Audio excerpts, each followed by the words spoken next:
makes the most of that little hill at the top of Alfred Street, and she heads towards you in a row. An Australian double in the Oz Day 10K. Wiggins takes the lead early, but we expect there'll be... The first day that I saw the Oz Day 10K, life changed. Looks a little nervous. First time I raced it, you never see yourself in the same way again. And we're underway in the 1994... The Oz Day 10K to me is probably one of the most special races. Just the speed and agility and what's required to race at that level is fantastic. Everyone who's made the Australian team or any level in this sport, this is where it all starts. Stick with Louise Savage, and Louise wins it second year in a row. And that's probably the beauty of the race as well, that it's open to everyone. Seniors, the guys on the national team, juniors race. On one of the busiest days of the year, we're able to shut down one of the busiest streets of the year to give it to what is traditionally one of the most marginalised people. That's a beautiful story to tell about who we are as a country.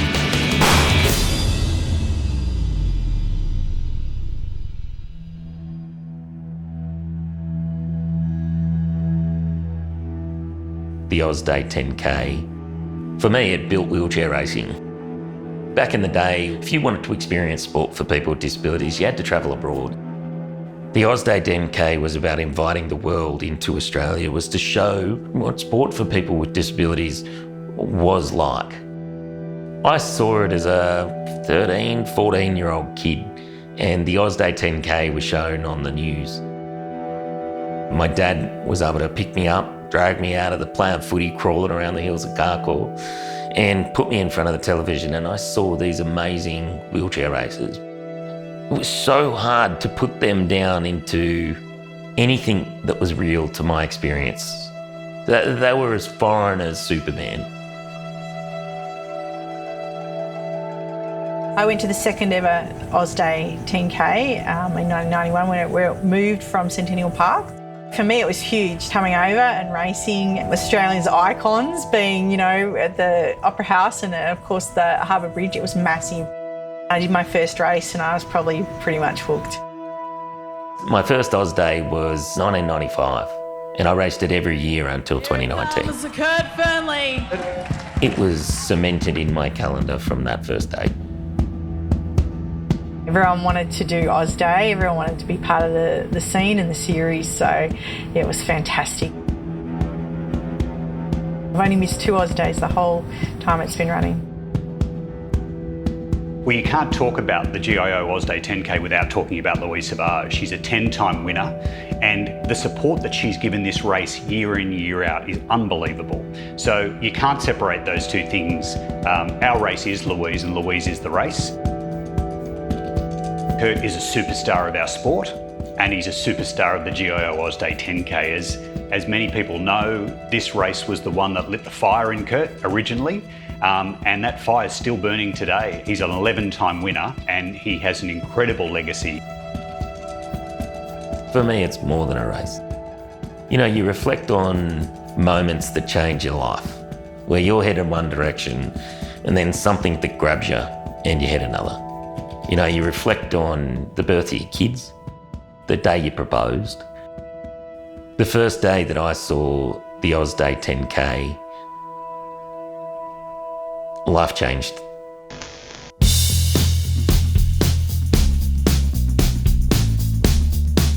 The GIO Oz Day 10K started in 1990 at Centennial Park. And let's hear it for the Australian representative at the front line, Peter Trotter.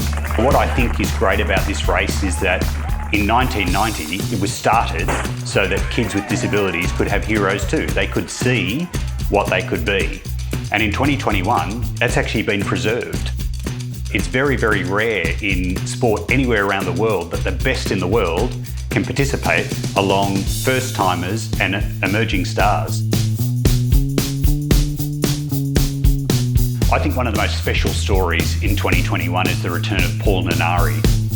He was the original winner of the juniors category of the GIO Oz Day 10K back in 1990. Take your marks. Yeah, I was very excited, you know, really wanted to do well and just really excited to be part of it. There was definitely a feel like this was an international race and an event worthy of the notoriety at the time. From the United States of America, Craig Blanchett. But given now that it's in the centre of, one of the biggest precincts in the world, the Rocks, and to be able to share that with the community, it has always been really special. I think a lot of people aspire to do it that I coach. I remember the first year that Cormac did it and he unfortunately didn't finish. I think the heat got the better of him. But they all aspire to want to do that and be alongside some of their heroes as well. So, yeah, it's a fantastic opportunity for them to mix it with everyone. I've only done a 10K twice, technically. Well, this will be my second time actually completing it. I didn't complete it once. To be there behind most of the professional athletes that I had seen growing up, Kurt, Maddie, Reed, it felt good to be behind them, but it also felt good to know that I was doing the same thing as they were and that I was on an equal footing, but a little bit younger. Cormac is my family, and that's the thing that we are unique to a lot of other sports. They are my family. You don't need it to be a job to do that with your family. Your family, your family. You do whatever you need to do at whatever period of time that they need you. That's who we are. Kurt's the one that actually got me into track in 2012. My mum sent out a tweet asking about how she can get me into sport. Kurt replied to it and he said we should meet at Homebush to get me in a chair and get me to see how it feels being on a track. So we went there, he was there, Lou was there. I hopped in, I think it was one of Kurt's old chairs, and I really liked it. Went around the track for about 2 hours. It was really fun, and that's how I got my start. And Lou's trained me more ever since. For me now as a coach, I think the kids need to belong. They need to feel like they're just like everyone else. Their brothers and sisters go to their sports on Saturdays, so it's just as important for them to have that experience. And, not all of them are going to be world beaters, but they're going to have fun, they're going to socialise, they're going to be fit, they're going to be active, and that's probably the most important thing more than anything, is to have fun with their friends. My coach is Louise Raj, and she won the 10K like 10 times. She really doesn't like being called a legend, so she's a really cool coach. I didn't really want to do racing, I just wanted to try getting out and meet friends. So when I went to high school, I met a friend that does wheelchair racing, and then I went to training. Louise just looked at me and she said, "This kid's amazing." When I first started, I saw people who were like myself, and I had never had that before, because I was the only person in a wheelchair at my school. Okay, here comes Reid McCracken, most handsome man in wheelchair racing. My mum and dad used to take me out to Friday night athletics in Bundaberg, and I used to cry because I thought that, I was different to the other kids. But this is like a family. This is where you're welcomed into this. That's what sport's about. Sport's not about judging someone for being a little bit different. Everyone's different in a way. Everyone's got different abilities. Otherwise, we wouldn't have sport. So for me, I think that being welcomed is something that, I'll never forget. I think everyone takes their own path in, after something big life event that's happened. I definitely took my time to consider all my options and what I wanted in life. I definitely was a difficult time for me, and now that I'm in wheelchair racing, I consider them as my friends and family as well, and they've given me purpose in life as well too, and not just from a physical point of view, but from a mental point of view as well, which I think is super important. I'm really amazed I've been able to find such an amazing group of people in the sport I love. It was really good to be able to talk to people about my situation and what they were feeling, what the normalities were of everyday life compared to what I was feeling. And it was also good to go through those phases of I don't know what I'm doing and getting advice from the other racers and my coaches.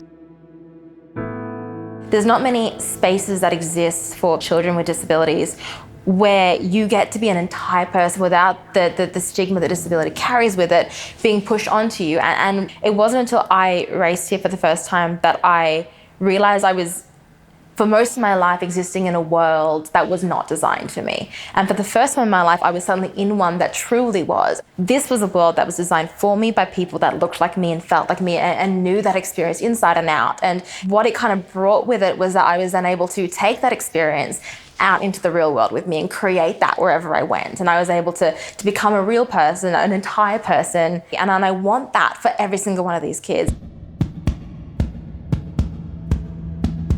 In the context of wheelchair sports, we've had to work for everything.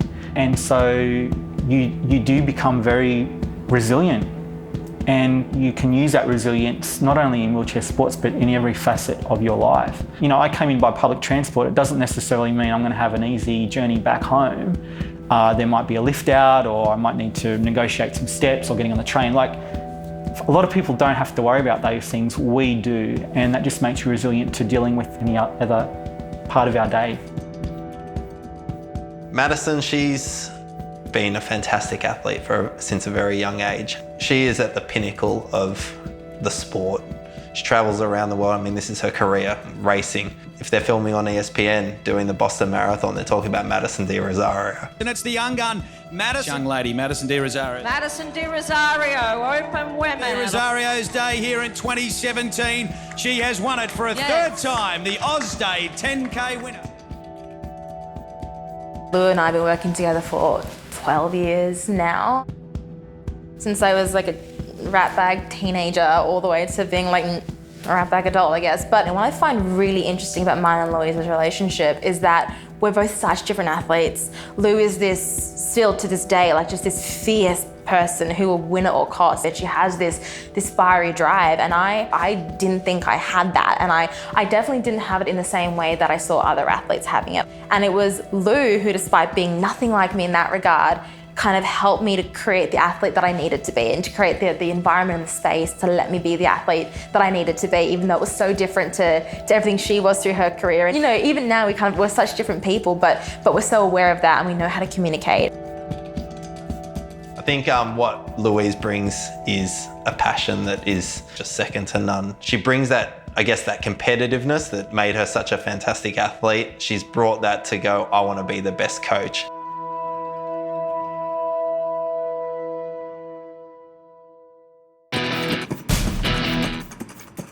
For the Oz Day 10K to continue in 2021 is fantastic. I think, you know, through wheelchair sports, but also with our major sponsors coming on board and having the race continue on. I think it just shows, you know, the commitment that we have and still give those opportunities for our athletes. So it's absolutely brilliant that, you know, it can go ahead and we can still have those celebrations.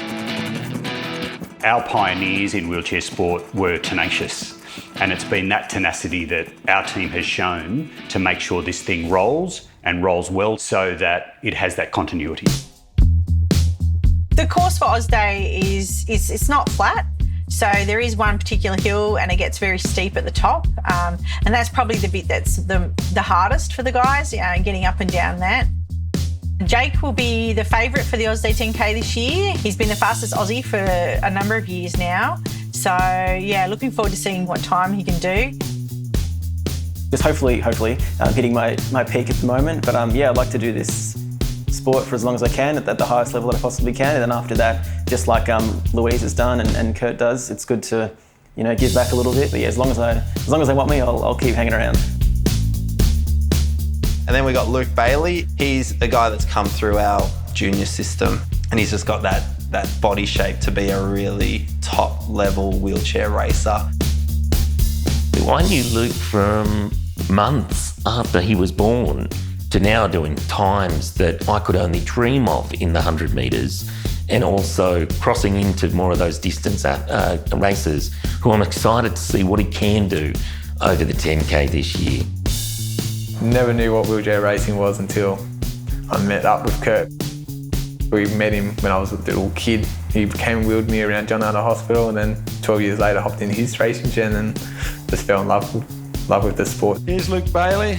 Can he take home his first title? Can he be the next Aussie to win? I feel more fitter, like 100% fitter than last year. I struggled to keep up with anyone. I think that with COVID last year, I was still hard at training and not travelling for events. I was more focusing on getting my fitness up and going to the gym and more working on my strength as well. So I feel, 100 times fitter than any other year I've done. We've got Reid McCracken. For a bloke who focuses predominantly on sprinting, he does a fantastic job in this 10-kilometre race. He is a Paralympian. I believe he's holding a couple of world records at the moment as well. He'll be up there. He'll be there or thereabouts. I'm pretty confident you'll see Reid in the top 3.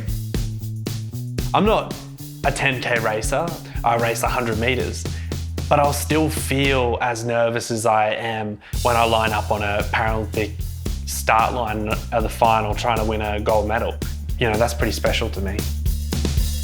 So we've got 3 competitors in the open women division. All 3 are in our national team. So we've got Madison De Rosario, who's won it the last few years. We've got Eliza O'Connell, who would be, I'd say, her #1 competitor. Traditionally, Eliza's been a road racer. So Eliza O'Connell's career, I think, is fascinating because it's in 2 parts. She was a 3-time winner of the GIO Oz Day 10K back in the early 2000s and a wonderful Paralympian. From there, she went away and had a family and in fact got challenged back into wheelchair racing by her kids who watched wheelchair racing on TV and said, "Mum, didn't you used to do that?" And she said, "Yeah, and I was all right too."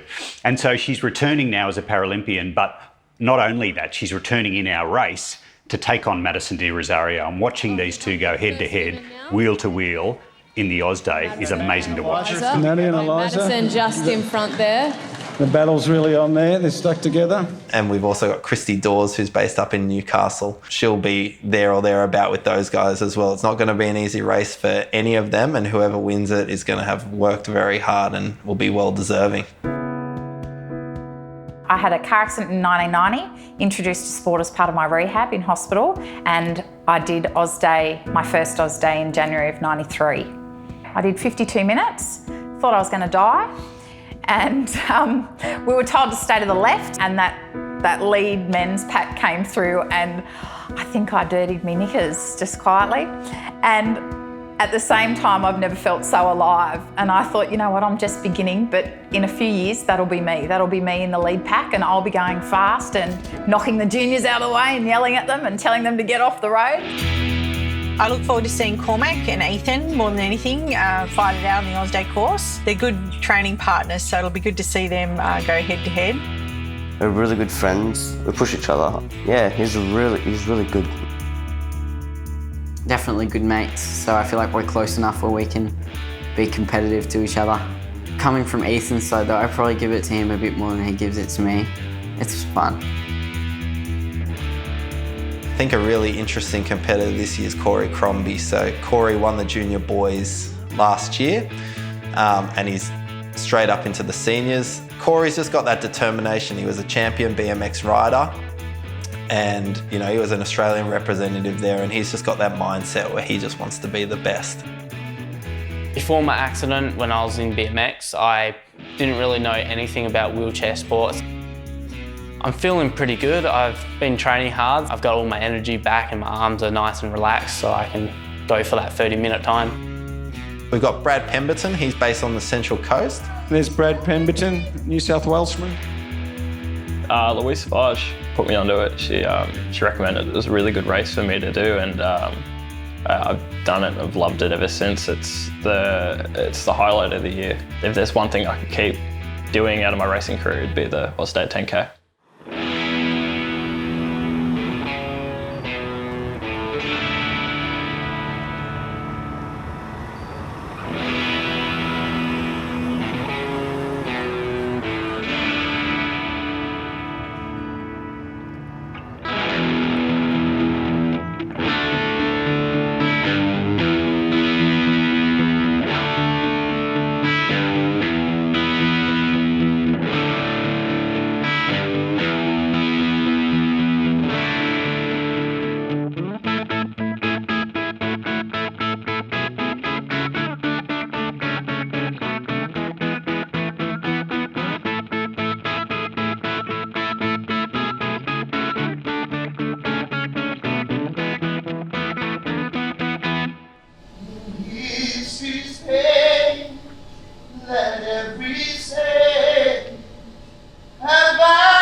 That's the beautiful thing about sport, is that no one individual ever owns it. They carry it for a moment, they get to shift around the edges of that uniform or that race, but it's never theirs. I feel grateful that I got to shift around the edges, tell the story about what it is to compete at Oz Day for a period of time, and now I get to celebrate those who do it now.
Yeah, it was good to race some strong Australian guys. Obviously missing some of our international competitors, but it was good to break away early and cross the line first. I'm just so proud of the event organisers, City of Sydney, and everyone for actually being able to get this together. I mean, you think about the gravity of what we've experienced over this last year, and the fact that this was still able to go ahead is really, that's pretty special in itself. Honestly, it was just so nice being back out there on the road. It's been so long since we've raced. It's been 12 months for all of us. So it was good. It was a nice feel. This is the top three women, the same top three from last year. So even though we've reduced to no international field, it was still a good race for us. These girls are ranked in the top 10 in the world, as is myself. So for me, it was still a really competitive race. Came second, so it's good. Jake was a bit too quick for me. It felt good. Felt hydrated. I felt really good. Yeah. Did not pace myself and just went hard the whole time. It's the first time I've done this race for a while. It's a different course.